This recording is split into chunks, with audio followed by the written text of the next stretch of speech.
telly, a local derby. And I know there's supporters of both those teams in here, and I wouldn't like to upset anybody, so...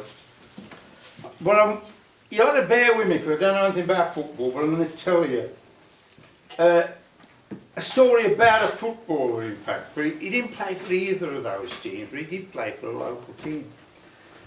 He played for Birmingham City, the Blues. Are there any Birmingham City supporters in here? Thankfully no, I don't think so. Okay, I can breathe easy. Too far this way, I wasn't. Well, you see, I'm going back a bit now.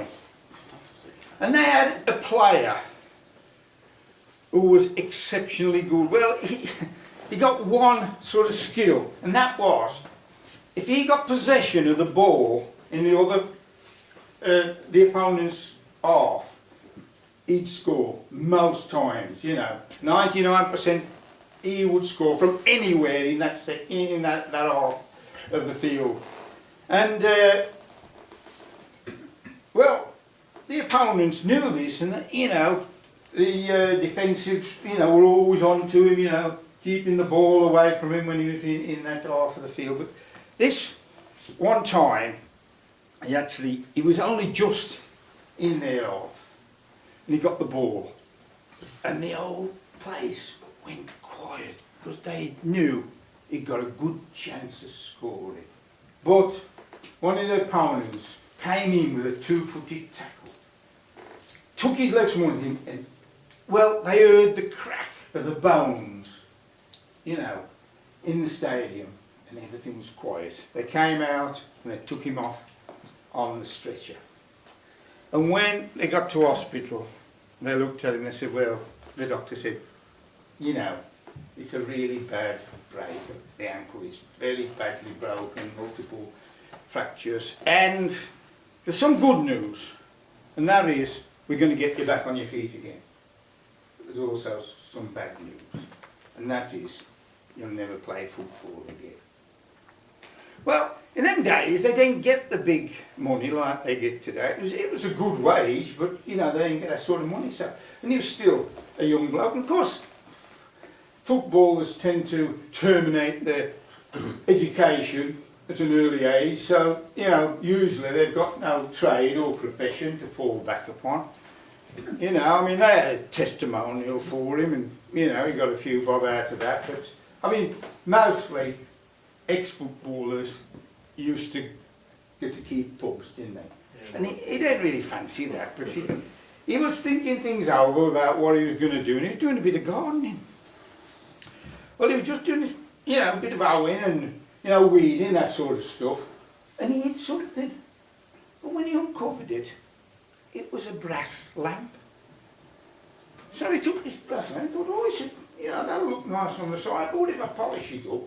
So he took it in the shed and a bit of old pot and he gave it a go. And then, shish kebab! Big blue flash! And there was this genie. And he said, oh, I said, thank God for that. He says, I've been stuck in that lamp for 99 years. He says, I'm glad to get out.